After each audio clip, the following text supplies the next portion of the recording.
SuperTalk Mississippi Media Production. I'll pre-record on my count. 7, 6, 5, 4, 3, 2. Roll A, fade up on A.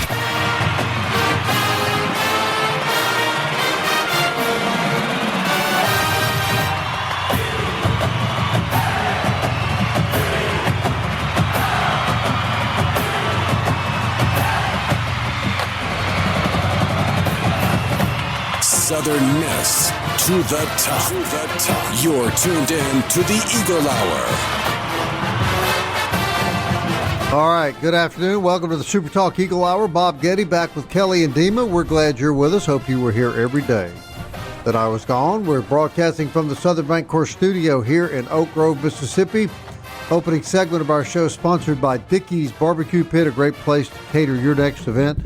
A great place to cater your families, functions, business functions, or just take your family for dinner. Glad you're with us. We're going to be talking to Lance Thornton here in just a couple of minutes. But, Kelly, while I was gone, did, I don't know, anything unexpected happen? Maybe like an old president stepping down or anything of that nature?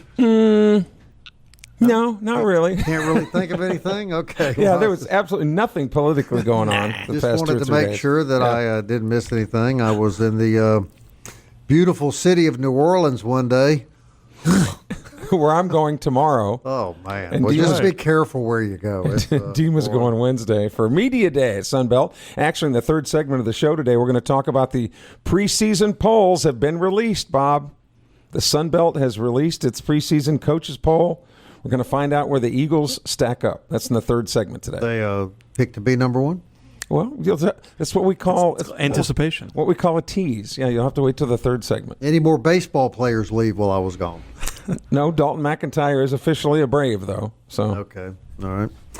Really don't like hearing that, but you're working to get him on the show, I understand. nothing that was not expected, I don't think. Either way, and good for him. Yeah. Do you think we see more of this kind of like one and done college baseball? We've seen that in basketball a lot in the last few years. If it's up to the players, it will be. You just see more and more of that. They come in from junior college, they're here 1 year, they're gone. Well, the junior year at Division I is the first year they can be recruited. Junior college, they can be recruited at any time. So, that's the idea, because that's where their leverage is not going back for their senior year. So that's where they get the money is, okay, well, if you don't give me what I want, then I'm going to go back for my senior year. A kid like that, how much money you figure in that last round of the draft are you going to make? I don't know. It's all slotted. It all has. But again, it's more the opportunity than it is the money. Yeah, truly. Yeah. I mean, because you might not get the opportunity next year. You have a bad year, you might not even get the call. I think here's the interesting one for me. Let's say you've got a kid and he's a high school kid, and he gets drafted, middle, late rounds, straight out of high school. Would your advice as a father be, why don't you go play college baseball, enjoy being in college, and there's always the possibility of playing professional? Would you want your child to leave directly from high school off into professional baseball? Yes. Yeah. Well, we talked to who do we have on? Nico Mazza? No, the father-son duo. Oh, Jordan Adams. Yeah. And he was graduated out of high school. I mean, drafted out of high school, and he was what, $4.5 million. Okay, but that's the exception, right? Yeah, that's not the average kid that comes out of high school. You would advise that? Yeah, you want your kids' dreams to come true, and of course the other side of that as well. There's always school. You can always go back to school. No, I would be the opposite, but that's just us. All right. Introduce our guest, Kelly. You set this up. Lance Thornton is our guest today. He joins us on the phone. He is a native of Hattiesburg, Mississippi, a 1993 graduate of Oak Grove, did his undergraduate at Southern Miss, and although the opening for the Olympics officially takes place Friday in Paris, I guess this part of the Olympics, so to speak, is taking place in Bemidji, Minnesota. I'm talking about the Unicycle Olympics. Lance is a member of the American Unicycle Basketball Team. Now, I put that pause in there specifically so that if you wanted to laugh, snicker, or ask yourself, is that really a thing? Well, it is. And Lance, we welcome you, man. Thanks for coming on the show. No, thanks for having me. So this is a thing. Not only just unicycle basketball, but there's Tell us about some of the other quote-unquote Olympic events that are being staged in Bemidji, Minnesota. Absolutely, it is a thing. It has no association with the Olympics. Right, right. Just to make that clear for anyone listening, but it is colloquially called the Olympics of unicycling because they have all sorts of sports. They have downhill, mountain unicycling. They have track races and high jump and a long jump and figure skating equivalent all on one wheel. And I play in the team sport division. They have hockey and basketball. Now, figure skating on a unicycle. Okay, you're going to have. I'm trying to visualize that. Obviously, there's not a skate on the wheel. Right. Yeah. Well, I guess the equal is that the tricks that someone does are similar to the tricks you might do in figure skating. So you might jump up and do a pirouette in the air, or do a double pirouette in the air, or do sort of acrobatic type moves, in costume to music, just as a figure skating routine would be. I would pay money to see Kelly Sanders try unicycle figure skating. Well, I don't think the tires come inflated enough to even put me on a unicycle to where the tires wouldn't pop. But I was asking you earlier, Lance, about the unicycle high jump and how that works. Yeah, that's a thing. There's a bar, as you can imagine, and the competition, as it goes on, the bar gets higher and higher, and people try to jump over it on their unicycle. So you and the unicycle that you're riding both have to clear that bar cleanly to register that height. Now, when we were talking this morning, you understood not my cynicism, but I was just getting a chuckle out of this because I'm a visual guy and I'm just trying to visualize all this. And unicycle sports in general, I would think somebody would have had to have been really heavily medicated to come up with these ideas. Well, how did that's a fair observation. I think unicyclists in general, the type of personality looks at something and says, "Okay, that looks hard. I think I could make it a lot harder if I did it on one wheel." So how did you get started as a unicyclist? I went to Oak Grove High School, as you mentioned, and we had an exchange student who was there. I wasn't hosting him, but he was at the school, and he was from Belgium, and he was a juggler, a unicyclist, and that sort of thing, and became friends with him, and I thought it was pretty cool. So I took it on as kind of a personal challenge to learn how to do those things, and I was just wanted to see if I could do it. And that's kind of where it started. Yeah. Does it play the same exactly as basketball? You're just on a wheel? Well, the rules are the same essentially. There's a few modifications to the basketball rules to accommodate for the unicycles. On a unicycle, you're a little bit slower than you would be on your feet. You have less lateral movement, that sort of thing. So the 3-second rule in the key becomes a 4-second rule just because things move a little slower. And then there's some specific rules about if the unicycle's on the court and if somebody runs into it or whatever, and rules about being mounted on it and that sort of thing. So there's particulars about the unicycle itself. But otherwise, it plays pretty much just like a basketball game. Is there traveling and walking involved? Yeah, there would be. You have to dribble while you're pedaling, and if you what you call idle, so you're kind of rocking on one foot. That's equivalent to having a pivot foot down in basketball, so you can do that and have a little motion there. And otherwise, it translates pretty cleanly. We take free throw shots. People line up and take a free throw. People shoot threes. Some people can dunk it from their unicycle. So it's very much like watching a basketball game. Maybe a little bit slower, but I think the obvious basketball question, Lance, is at what point in your life did you say, to hell with basketball, I'm going to play unicycle basketball? That's a fair question. I ask myself that all the time. I learned, like I said, in high school, and then when I moved out to California to work. There's the answer. A lot. The clutch. There's the answer right there. The clincher. Plays a lot. Yeah, and so I was fancied myself getting into mountain biking, and so I was on a mountain bike ride, and I was riding on a trail, and I met some people who were doing it on a unicycle, and I was like, oh my God, wow, you're doing it on one wheel. And And so I chased them down and got the numbers. How do I get into this? I can ride a unit. How do I get the right equipment? How can I ride with you guys? And so I started riding downhill mountain unicycling, which is very much like mountain biking, but now on one wheel. Now on the basketball side, Lance, on the basketball side, the referees, though, are on foot, yes? The referees are on foot. The fans are sitting down. No one else is on a unicycle except the players. But I'll finish that thought. As some of those mountain riders also played unicycle basketball, and they sucked me into that. I play basketball. I love playing basketball.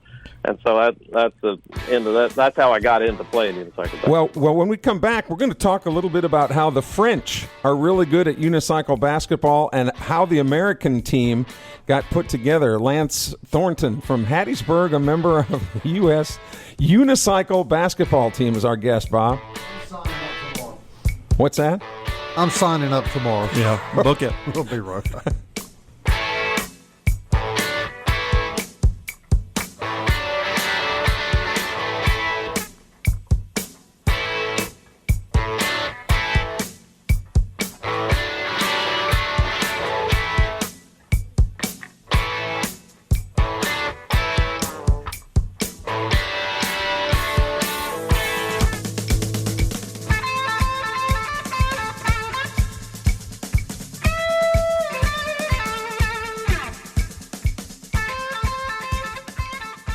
Robinson Electric Supply in Laurel is a wholesaler and distributor that has been powering our community for over 20 years.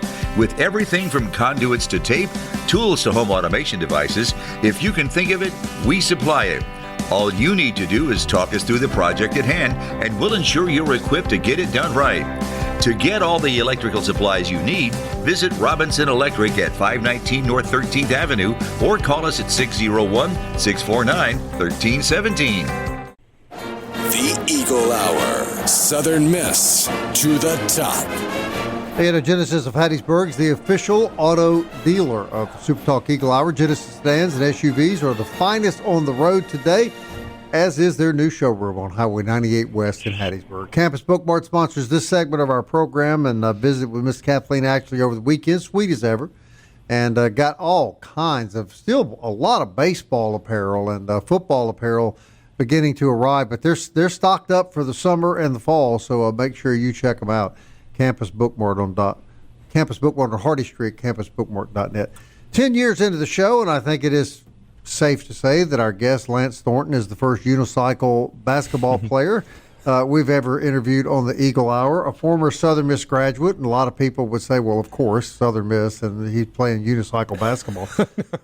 So, Lance, what is the training process for a unicyclist basketball player? Well, it's two different things. You certainly have to train your basketball skills and your unicycle skills. So, a lot of shot practice, a lot of dribbling practice, and, of course, the team aspect of the game. We get together and, run our set plays and, strategize about the other team, watch videos of teams that we're up against and that sort of thing. So there's all the basketball dynamics that you would imagine. And on the unicycle side, it's more about stamina, learning how to stay on when there's body contact, and basketball is a contact sport. So you get pushed, you get shoved, and, you need to be able to stay upright, stay on the wheel. Yeah, well, we're glad to have you. I'm also not surprised to say that Kelly Sander found this interview. Kelly, go ahead.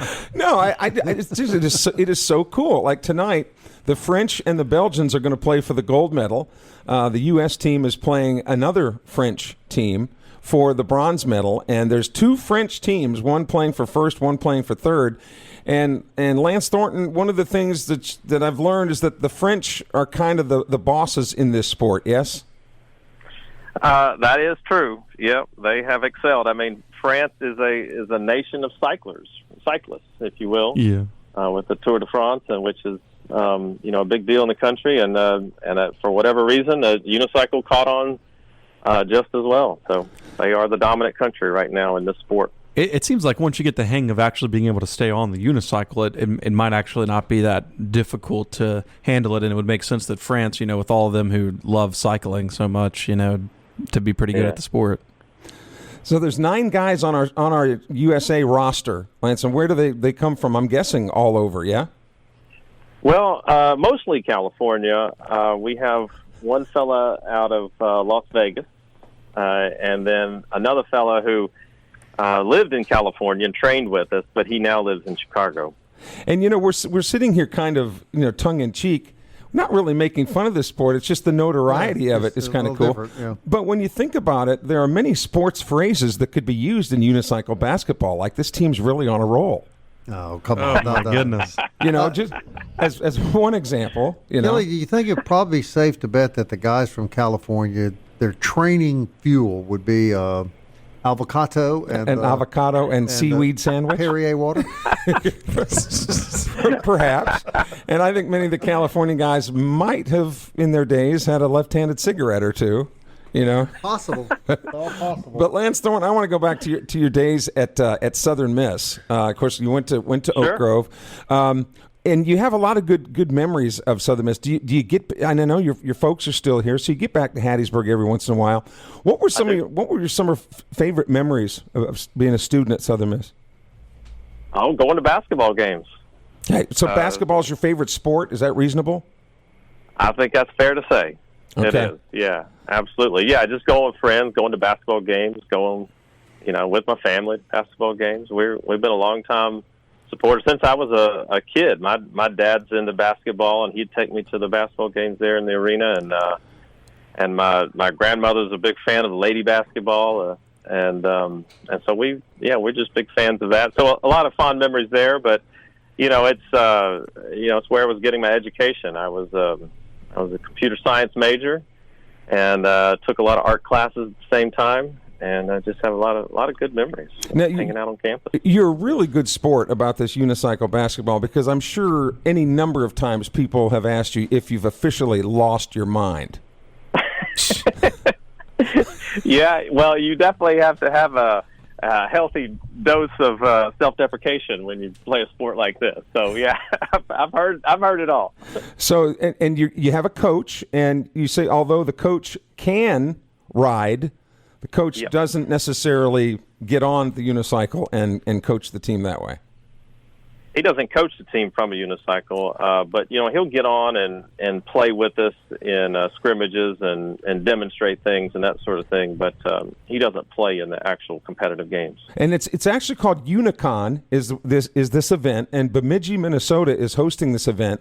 And Lance Thornton, correct me if I'm wrong, some 3,000 unicycle athletes have converged upon Bemidji for this event. Yes. That's right, athletes, and across all the different sports. Right. Obviously not just basketball, but Right. like I said before, the track and field events and everything else. If you add them all up, yeah, that's right. Now, as much as you've been around this, what do you think it would be the craziest unicycle sport to try? You've talked about the downhill. We've talked about how in the world you do a high jump on a unicycle. What's the toughest one to explain, you think? There's no unicycle water polo, right? There's not yet, but there is an event called gliding, and what that is you get on a hill, a paved road, Okay. that has a decent decline, and you get going, and at one point you cross a line, and your feet have to come off of the pedals, and you rest them on the frame of the unicycle, or just leave them in the air, and you're just zooming down a hill completely out of control. and the competition is just to see who can get down the fastest, and they go one at a time. You can imagine what happens if they had more than one at a time. And I mean, there's spill outs, people got full face helmets and everything else, because it's quite a dangerous event. Fun to watch. Let me guess that 90% of the players who participate in that are also from California. For that sport, I think it's a lot of Germans. Actually, Oh, that even come better. out for that one for whatever reason. And that's called gliding. That's called gliding, yeah. Again, another event where someone would have had to have been really heavily medicated to come up with that idea. So, as a member of the American Unicycle Basketball Team, how long are you tenured for this? I mean, do you have to try out for it each time? Do they do these Unicons every 4 years like the Olympics? Kind of tell us about all that, Lance. Oh, the Unicon is the formal name of the event, right? And it's every 2 years, okay. And it moves around to different host countries every 2 years, and we haven't. So add a unit. Yeah, go ahead. And we haven't had one in the U.S. for a while, yeah, up till this year. Yeah, it's. I think it's been at least 30 years since we've had one in the United States. So, it's kind of a big deal. They were hosting it. So yeah, at a Unicon, they'll listen to pitches. The board that runs this event listens to pitches from different host cities. Like this is, we can do the track and field, and we've got mountains, and we've got the infrastructure to have whatever is needed for the event. And then a selection is made, and then that city's the host city 2 years later. So that's generally how that works. For the team, yeah, we kind of have to reset every 2 years and figure out what the team is going to look like. Now, is there unicycle football and unicycle baseball and all the rest of it? There is unicycle football. It's not an official Unicon sport event, but there is a league actually in Texas that plays unicycle football. I have never seen unicycle baseball. I don't know if that would translate or not. Probably not. Well, it's your story is fascinating, Lance Thornton, and it's great to have you on the show. We wish you good luck tonight in the bronze medal game against the French. And thank you so much. Yeah, thanks again. A Southern Miss guy, Bob, on the United States Unicycle Basketball Team. All right, Lance, thanks very much for being on the show, and thanks for being such a good sport. No worries. Thank you all. All right, Lance Thornton, everybody. I don't know, Kelly, I have this vision now burned in my brain. I'm going to have a hard time getting it out tonight when I'm trying to sleep of you coming down the basketball floor on a unicycle, dribbling a basketball. Well, I don't think you could fill the unicycle tire with enough pressure to take those husky tires. No, they would Mountain be husky. They tires. would be flat tires. A worse vision would be him trying to do figure skating in a unicycle. And they can dunk. Yeah. That's a worse vision. These guys on their unicycles can get up high enough where they can dunk the basketball. That seems a little hard to believe. It does. I feel like that might be harder than the NBA.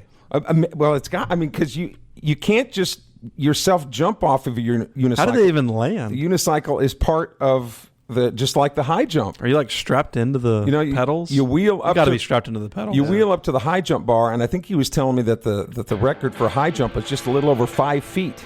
So you and the unicycle have to go up over 5 feet to get over that bar. Well, that's an interview you won't hear often. We'll be right back.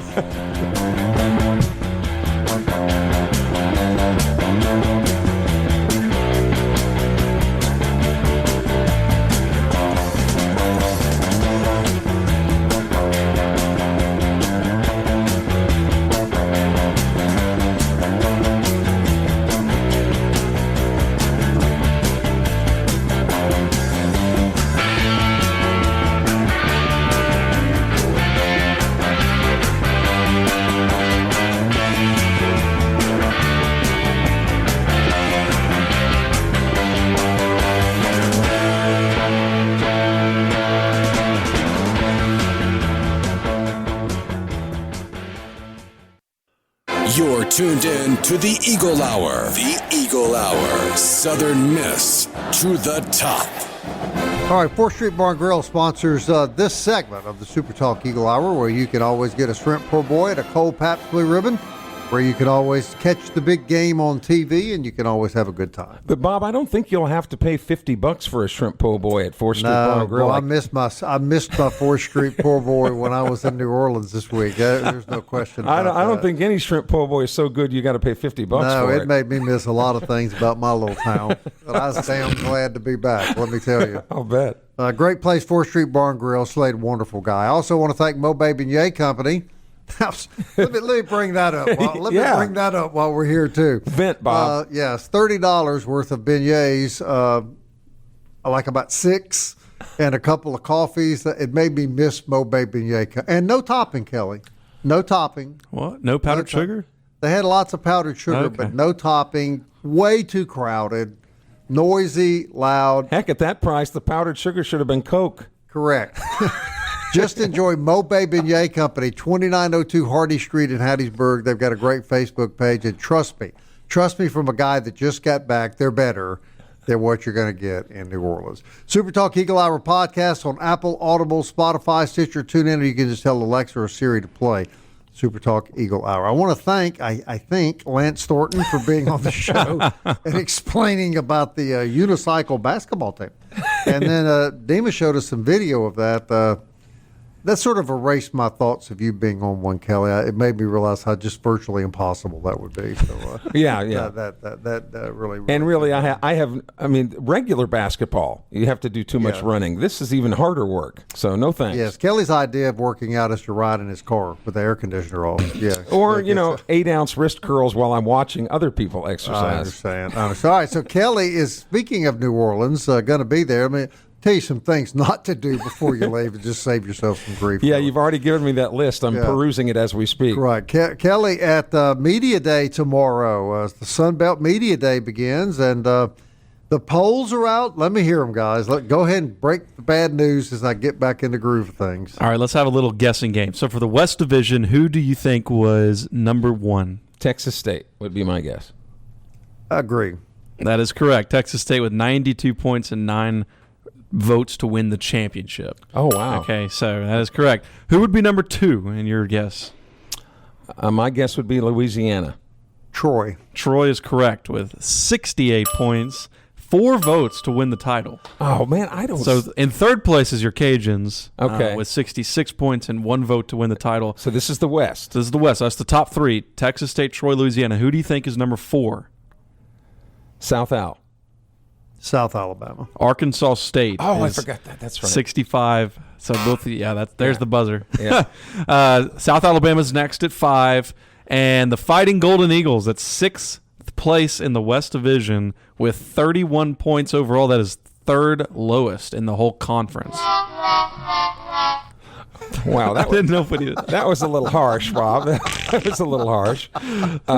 So the third lowest in the. So let me guess who would be behind them then. Yes, Monroe. Yes, with 16. All right, and so that takes care of the West. So then it would have to be the last place team in the East, which would probably be Georgia State. Correct, 19 points. So you have Georgia State and ULM behind Southern Miss. Everybody else is in front.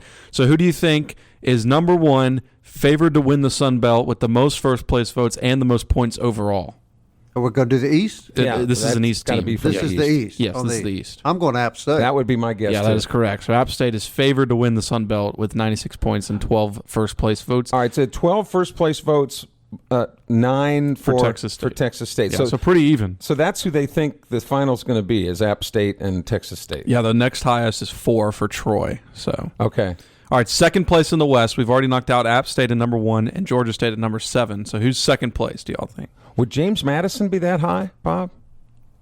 You think? People like them a lot. Yeah, they do. They do win a lot. I think that's a legitimate guess. Yeah. That is correct. Okay. James Madison was 79. So you see the drop-off. 96 points, 79 for James Madison. Where's our dinger for the? We got that one right. No. No, that's Hump, the Wonder Camel. I'm sorry. Go ahead. All right. Where's Marshall? Marshall's, to me, has always been a really solid program, and they just seem to have really slipped. Yeah, they're way down. They're 5th place in the East with 49 points. Obviously, that's still more than Southern Miss, though. But they're 5th in the East. So it goes like this: App State, James Madison, Coastal, Georgia Southern, Marshall, Old Dominion, Georgia State. And then the West Division: Texas State, Troy, Louisiana, Arkansas State, South Alabama, Southern Miss, ULM. Now, this is coaches and media? Coaches, just coaches. Just the coaches? The Offensive Player of the Year is Joey Aguilar from App State. The preseason Defensive Player of the Year is Jason Henderson, Old Dominion. No Southern Miss players were selected to any of the first team or second team offenses or defenses. Well, here's my question about Texas State. Are they getting all the love because of the quarterback transfer? Partly, but they also had, I think, 21 transfers. And they all seem to be offensive guys. So this, if you listen to what everybody's saying about Texas State, this is going to be G.J. Kinney, their head coach, is like the offensive whiz kid, right? They're going to be running formations that nobody's seen before. They're going to have 16 guys out for passes. I mean, it's going to be a really difficult team to defend. And people love offense, so they always gravitate toward people who are going to put up points and make it entertaining. So that's why I think they're kind of the sexy pick. Yeah, and you think about the reality of this, just for a Southern Miss aspect of it. 6th place in the West. No player on your team is selected any of the first team or second team ballots. So not a lot is expected of Southern Miss. I find that to be actually kind of surprising. While I do think that, there's still some question marks, like I could name a couple of players that would be like, well, I feel like they're at least one of the best in the Sun Belt. I mean, you think of like a Dylan Lawrence in the back end, Ty Mims as a wide receiver. I mean, you think of these skill players who are really good, and then you have them 3rd lowest in the whole conference. I feel like that's a little too low. Not to get into what my record prediction is that was so willingly stated here a few weeks ago, but 4. Yeah, no. He restated it. Restated it. Yeah. Henderson, I don't have a problem with Henderson as a defensive player. That guy's a stud. The linebacker for Old Dominion, he's a stud. But I would have thought the quarterback that transferred from James Madison to Texas State would have gotten, the player of the year last year, which is another reason, as Bob just mentioned, that Texas State is getting a lot of respect. But if you're, and I know, look, it's one thing for the media to vote on this and to have these results. But this is the coaches. Yeah, this is the coaches who almost, if you crunch the numbers, the coaches aren't as impressed with Southern Miss as the media and is. I'm going to ask you both guys this. I go back, say, for example, to the Old Dominion game. They lost that game last year, but that came down to the goal line. That came down to a half a yard. That was a really competitive game. And they lost several games like that competitively. But how big a hangover is the debacle that occurred late in the year at South Alabama? And when people look at that, coaches look at that and say, if you got beat that bad on that night, there's so much that has to be done to get you competitive again. I mean, is that a fair assessment, or was that a one-off? Yeah, I don't know that I would. And couple that with the fact you lost your best player, Frank Gore Jr. There are some other dots that need to be. There are also some dots that need to be connected here. All right, you got Will Hall, who's beginning his 4th year, right, at Southern Miss, and you've got some of these other teams. And let's just take Troy for example. Troy lost a lot of players. John Summerall left to take the Tulane job. So you got a lot of new coaches in there. You have practically a whole new team. How can Troy be picked to finish 2nd over a team that has a 4th-year coach at Southern Miss and, a lot of players coming back, particularly on the defense? Those dots just don't connect to me. I mean, I just don't get it. Well, I mean, I agree with you. And they lost a lot of players too. So that is the Troy at number 2. I would put Arkansas State up at number 2. I still think they're the kind of the dark horse. But when you look at Southern Miss's schedule and you look at this coaches poll, let's just say it's correct. So you got James Madison number 2 on the East, Texas State, Troy at 1 and 2 on the West. Southern Miss has to go on the road on all 3 of those teams like this season. So if you count those as potential losses, they're already at 3 losses in conference. Then they have to kind of pick up wherever, and they still got to play Arkansas State. They still got to play Louisiana, South Alabama. So then you can start kind of coming in, like kind of accepting that maybe, they're not going to win the conference championship, of course, but maybe they are going to be a 4-3 or 3-4 conference team. And I feel like that, with how competitive the Sun Belt is, that could put them down there at 5-6 or maybe even, dare I say, 7 in the West. And when you look at the Eastern draw, not a bad draw. Marshall, like you said, is projected to finish 5th.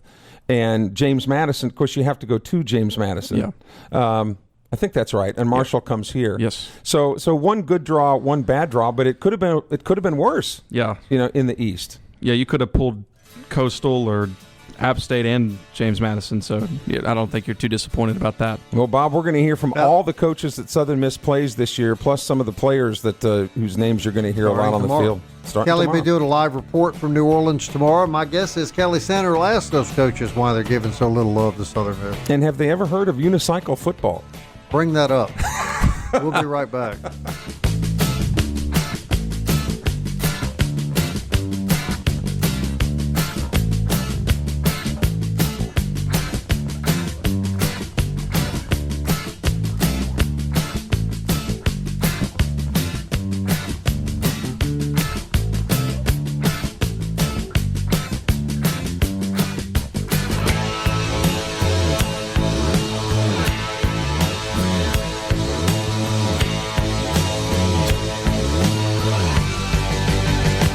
Robinson Electric Supply in Laurel is a wholesaler and distributor that has been powering our community for over 20 years. With everything from conduits to tape, tools to home automation devices, if you can think of it, we supply it. All you need to do is talk us through the project at hand, and we'll ensure you're equipped to get it done right. To get all the electrical supplies you need, visit Robinson Electric at 519 North 13th Avenue or call us at 601-649-1317. Southern Miss to the top. To the top. You're tuned in to the Eagle Hour. All right, DBAT sponsors this segment of the SuperTalk Eagle Hour on Hardy Street. Great place for baseball, softball training. Great guys down there, got a lot of expertise, and they can make your children better in baseball or softball, whatever their sport may be. So check them out, Hardy Street. All right, as we said, Kelly will be in New Orleans tomorrow. Dima will be in New Orleans the following day. Now, Kelly, tomorrow is Eastern Division Day. Did I have that right? That's right. Yeah, we're gonna get, and the commissioner is going to make his, so to speak, the State of the Conference address. Yes, and he will not be on teleprompter. No, well, and he won't have an earpiece. No, he won't nod off during the address. He's a young, bright, energetic guy. Yeah, so we'll get to see, what he has to say. And to me, that's as interesting as getting to talk to the coaches and players to see what type of forward vision the Sun Belt has when there's continued talk of expansion. Especially in the Big 12 with Central Florida and Clemson and some of those teams, Florida State, maybe thinking about going to the Big 12. So, and in those types of things, you have to be proactive. You cannot be reactive. Yep. You've got to sit around and know what your next move is going to be if the first domino falls. So let's pretend for a moment there's expansion. They add 2 teams to the Sun Belt. Kelly Sander, who are the 2 you'd like to see? Louisiana Tech would be one from a geographic standpoint, and I would like to see them approach Tulane. That's funny you say that. That's the exact 2 schools that I was thinking, Louisiana Tech and Tulane. I think that'd be a natural. Well, Tulane brings a private school air like Vanderbilt does to that other conference that we talk about. Geographically, it's a good place. It's easy to get in and out of New Orleans. I think both of those would be solid additions too to the league. But Tech, might be problematic because Monroe would not want Tech being there. But really, and I play the devil's advocate here. Why don't you get rid of Monroe and put Tech in their spot? I was just going to say I don't think Monroe is really in a position of bargaining. They don't have any bargaining chips. So Tech athletics much better than Louisiana. Who would be your 2, Dima? I'd say Tulane as well. I think that I think it's honestly weird that they're not in the Sun Belt already. I know they're in the AAC, but it just seems logical to put them in there. And I would say Memphis. The Tigers. Well, Memphis would be Memphis would be a good. That would be a good Eastern selection. Exactly. Put Tulane in the West. What about UAB? You can leave them in the conference. You say. Yeah. Well, leave them there. It was a great rivalry for a long time. There's no question about that. It was always a little special when UAB was playing. It was a little different. For sure. And really, you're kind of duplicating at UAB what you already have in South Al. You have a medical school, right? A school that. When I think about it, I kind of like Dima. I kind of like Memphis and Tulane. I think that'd be a nice, strong addition. I agree. Oh, I think. If you want to go to La La Land, yeah, because that's not going to happen. Memphis wouldn't, but I think it's just for the TV contracts and stuff, like in the cities of New Orleans and Memphis. Adding those 2 cities would just be ginormous, and to add Memphis and basketball for the Sun Belt would be big. Yeah.